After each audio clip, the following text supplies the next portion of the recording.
মধ্যপ্রাচ্যের বাতাস যখন বারুদের গন্ধে ভারী হয়ে উঠছে, তখনই সুদূর ওয়াশিংটন থেকে ভেসে এলো এই যুদ্ধের পেছনের রহস্য। একদিকে ইসরায়েলের রণহুঙ্কার আর অন্যদিকে সৌদি আরবের রাজকীয় স্বার্থ। এই দুয়ের জাতাকলে পিষ্ট হচ্ছে মার্কিন পররাষ্ট্রনীতি। এমনই তথ্য দিয়েছেন মার্কিন সিনেটর বার্নি স্যান্ডার্স। সোমবার ফেসবুকে দেয়া এক পোস্টে মার্কিন এই সিনেটর অভিযোগ করেন, ইসরায়েল ও সৌদি আরবের চাপের মুখে যুক্তরাষ্ট্র ইরানের উপর সামরিক হামলা চালিয়েছে।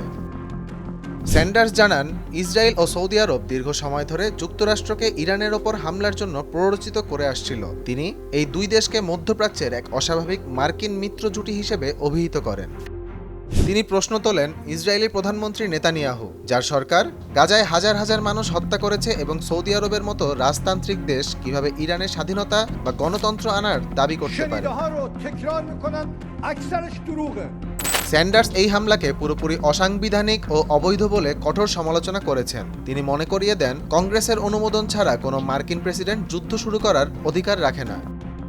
এদিকে বিভিন্ন সূত্রের বরাতে প্রভাবশালী মার্কিন গণমাধ্যম দ্য ওয়াশিংটন পোস্ট এক প্রতিবেদনে উল্লেখ করেছে, সৌদি যুবরাজ মোহাম্মদ বিন সালমান এবং বেনিয়ামিন নেতানিয়াহু গোপনে ট্রাম্পকে ইরানের সর্বোচ্চ নেতাকে ক্ষমতাচ্যুত করার জন্য প্ররোচিত করেছিলেন। এর আগেও স্যান্ডার্স ইরানে হামলার বিরোধিতা করে no war against Iran act নামক বিল উত্থাপন করেছিলেন, যাতে কংগ্রেসের অনুমতি ছাড়া যুদ্ধের জন্য কোনো ফেডারেল ফান্ড ব্যবহার না করা হয়। স্যান্ডার্সের এই সাহসী উচ্চারণ কি পারবে যুদ্ধের দামানল থামাতে, নাকি স্বার্থের এই গরমিলে আবারও পূর্বে মধ্যপ্রাচ্য? সময় এখন সেই উত্তরের অপেক্ষায়। আহমদ জামিল হক, নয়া দিগন্ত।